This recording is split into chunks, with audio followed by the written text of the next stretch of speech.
ሰላም እንዴት ናችሁ? እንግዲህ ዛሬ ዲስከስ የምናደርገው ስለ ጨጓራ ህመም ይሆናል። እንግዲህ እንዴት አድርገን በቤታችን ውስጥ ብቻ እንዴት አድርገን ጨጓራን ትሪት ማድረግ እንደምንችል አንዳንድ ጠቃሚ ቲፖችን ተሰጣችኋለሁ። እንግዲህ ለዚህ ቻናል አዲስ የሆናችሁ ላይክ፣ ሼር፣ ሰብስክራይብ አድርጉ። ወደ ትምህርቱ የጨጓራ ህመም ስንል ምን ማለታችን ነው? እንግዲህ በሆድ ዕቃ ክፍል ውስጥ እንግዲህ ደጋግሞ የሚከሰት የማያቋርጥ ቁርጠት ሲሆን እንግዲህ ህመሙ ወደ ጎን አጥንት አካባቢ ጨምሮ ሊሰማን ይችላል። እንግዲህ ይሄ የጨጓራ ህመም እንለዋለን። እንግዲህ በእንግሊዘኛው ጋስትራይተስ እንለዋለን። እንግዲህ ይሄ ጋስትራይተስ እንግዲህ የጨጓራ ቁስለት በአሁኑ ሰዓት እንግዲህ በሀገራችን በጣም አንገብጋቢና የጤና ችግር እየሆነ መጥቷል። በአጠቃላይ የጨጓራ የላይኛው ሽፋን በተለያየ ምክንያቶች መላጥ ወይንም መጎዳት ወይንም መቁሰል ብለን ልንተረጉመው እንችላለን። እንግዲህ ይሄ የጨጓራ ቁስለት እንግዲህ በርካታ የሆኑ አጓላጭ ምክንያቶች አሉ። እንግዲህ የመጀመሪያው የጨጓራ ባክቴሪያ በመባል የሚጠራ አለ። እንግዲህ ይሄ የጨጓራ ባክቴሪያ ኤች ፓይሎሪ ይባላል። እንግዲህ ይሄ የጨጓራ ባክቴሪያ አንዱ የጨጓራ በሽታ መነሻ ነው። እንግዲህ ይህ ባክቴሪያ ጨጓራ ግድግዳን የሚያጠቃ ሲሆን እንግዲህ በቀላሉ ከሰው ወደ ሰው በግል ንጽህና የመተላለፍ እድል አለው። ሌላኛው ደግሞ የተዛባ የአመጋገብ ስርዓት ያላቸው ሰዎች እንግዲህ ለጨጓራ ቁስለት ተጋላጭ ሊሆኑ ይችላሉ ማለት ነው። ሌላኛው ለጨጓራ ጸረ የሆኑ መድኃኒቶች አሉ። እንግዲህ እንደ ነን ስቴሮይዳል አንቲ ኢንፍላማቶሪ ድራግ የሚባሉት ለምሳሌ እንደ ዳይክሎ፣ እንደ አይቦፕሮፊን፣ ኢንዶሜታሲን የሚባሉ እነዚህ ለማስታገሻነት የምንጠቀማቸው መድኃኒቶች ናቸው። እንግዲህ እነዚህ ሄደን ከፋርማሲ ገዝተን የምንጠቀማቸው ናቸው። ግን እነዚህ አንዱ ለጨጓራ ቁስለት ከሚያጋልጡን ምክንያቶች መካከል አንዱ ነው ማለት ነው። ሌላኛው የቲቢ መድኃኒቶች ናቸው። እንግዲህ እነዚህ ጨጓራን ይነካሉ። ሌላኛው እንግዲህ የሚያቃጥሉና የሚለበልቡ ምግቦችን ማዘወተር ሌላኛው ለጨጓራ ቁስለት ምክንያት ሊሆን ይችላል ማለት ነው። የጨጓራ ቁስለትን ከሚያመጡ ነገሮች መካከል እንግዲህ እርግዝና ነው። ከመጠን ያለፈ አልኮል የሚጠጡ ሰዎችም አንዱ ለጨጓራ ቁስለት ተጋላጭ ይሆናሉ ማለት ነው። ሌላኛውና የመጨረሻው ምንድነው? እድሜ ነው። እንግዲህ ይሄ ከእድሜ ጋር ተያይዞ የሚመጣ የጨጓራ ቁስለት እንግዲህ ይሄ የጨጓራ እድሜያችን ከፍ እያለ በመጣ ቁጥር የጨጓራ ግድግዳ እየሳሳ ይመጣል። እንግዲህ የመመገቢያ ሰዓታችንን ጠብቀን አለመመገብ ለጨጓራ ቁስለት አጋላጭ ምክንያት ሊሆኑ ይችላሉ ማለት ነው። እንግዲህ በርካታ የጨጓራ በሽታ ምልክቶች አሉ። እንግዲህ ዋነኞቹ የሚባሉት እንግዲህ አንደኛው ማቅለሽለሽ ነው።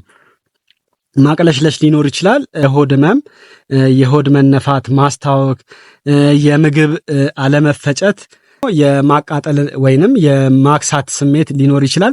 ሌላኛው በምግብ ሰዓት አካባቢ ወይንም በማታ ሰዓት ስቅታ ሊኖር ይችላል። የምግብ ፍላጎት መቀነስ፣ የደም ወይንም የቡና ቀለም ያለው ትውከት ማስታወክና ጥቁር ቀለም ያለው አይነ ምድር መጸዳዳት እነዚህ ዋና ዋና የጨጓራ በሽታ ምልክቶች ሊሆኑ ይችላሉ ማለት ነው። እንግዲህ የጨጓራ በሽታ መፍትሄው ምንድነው ነው? እንግዲህ ጨጓራን ለማከም እንግዲህ ምንድነው የመጀመሪያው ቅድመ ሁኔታ ምንድነው? ጨጓራችን የሚነሳው ምን አይነት ምግቦችን ስንመገብ ነው ጨጓራችን የሚነሳው የሚለውን ነገር መጀመሪያ መለየት ነው። እሱን እንግዲህ ምንድነው ቡና ስንጠጣ ነው ወይ ሻይ ስንጠጣ ነው ወይ ምስር ስንበላ ነው ወይ የሚሉትን ነገር መለየት ከቻልን ያንን ነገር አቮይድ በማድረግ የጨጓራን የመጀመሪያው ሕክምና ይህ ይሆናል ማለት ነው። ሌላኛው የጨጓራ በሽታን እንደ መፍትሄ የሆኑት እንግዲህ ምንድነው ሲትሪክ አሲድ ያላቸው የፍራፍሬ ጭማቂዎችን አለመጠቀም፣ ለምሳሌ ብርቱካን፣ ሎሚ፣ ወይን ወዘተርፈ እነዚህን ጨጓራችንን ሊያስነሱ ስለሚችሉ እነዚህን አለመጠቀም ጥሩ ነው ማለት ነው። ሌላኛው ሲጋራ የሚያጭሱ ከሆነ በተቻሎት መጠን ማቆም ይኖርብናል። እንግዲህ ሲጋራ እንግዲህ በከፍተኛ ሁኔታ ጨጓራን ይነካል። ስለዚህ ይሄን የሚጠቀሙ ሰዎች ከድርጊታቸው ቢቆጠቡ ጥሩ ነው ማለት ነው። ሌላኛው ከፍተኛ የቅባትና የፋት ይዘት ያላቸው ምግቦችን ባይመገቡ ይመረጣል። ሌላኛው በፋይበር የበለጸጉ ምግቦችን መመገብ እንግዲህ ይሄ ኤች ፓይሎሪ የተባለው የጨጓራ ባክቴሪያ እድገቱን ስለሚገቱ እነዚህን ፋይበር የሆኑ ምግቦችን ብንጠቀም ጥሩ ይሆናል። እንግዲህ ለምሳሌ እንደ ቀይ ሽንኩርት፣ ነጭ ሽንኩርትና አባብ ጎመን፣ ምግብ ማጣፈጫ ተክሎችን፣ ጦስኝ፣ ሽምብራ፣ አንዳንድ የሻይ አይነቶች ይጠቀሳሉ። እነዚህን እንግዲህ ብንጠቀም የጨጓራ ባክቴሪያ ወይንም ኤች ፓይሎሪን እድገቱን ስለሚገቱልን በጣም ጠቃሚ ይሆናሉ ማለት ነው።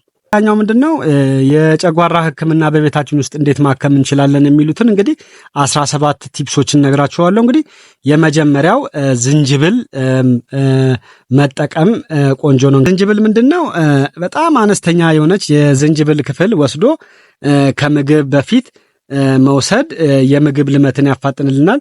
በተጨማሪም ደግሞ የጨጓራ ባክቴሪያን ስለሚያክምልን በጣም አነስተኛ የሆነች ዝንጅብል ብንጠቀም ጥሩ ነው። ሌላኛው እርጎ ነው። እንግዲህ ይሄ በባክቴሪያ ምክንያት ለሚከሰተው የጨጓራ ህመሞች በጣም ተመራጭ ነው። ሶስተኛው ድንች ነው። እንግዲህ ይሄ ግማሽ ብርጭቆ የድንች ጁስ በቀን 3 ጊዜ ብንመገብ ከመብላታችን ከ15 ደቂቃ በፊት በመጠጣት የጨጓራን ትሪት ማድረግ እንችላለን።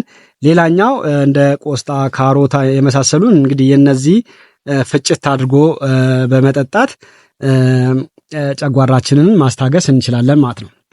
አራተኛው እንግዲህ በቂ የሆነ ውሃ መጠጣት ነው። እንግዲህ ይሄ ከሁሉም በጣም ተመራጭ የሆነው ነው። እንግዲህ በቀን ከ8 እስከ 10 ብርጭቆ ውሃ መጠጣት ጨጓራችንን ለመንከባከብ በጣም ወሳኝ ነው ማለት ነው።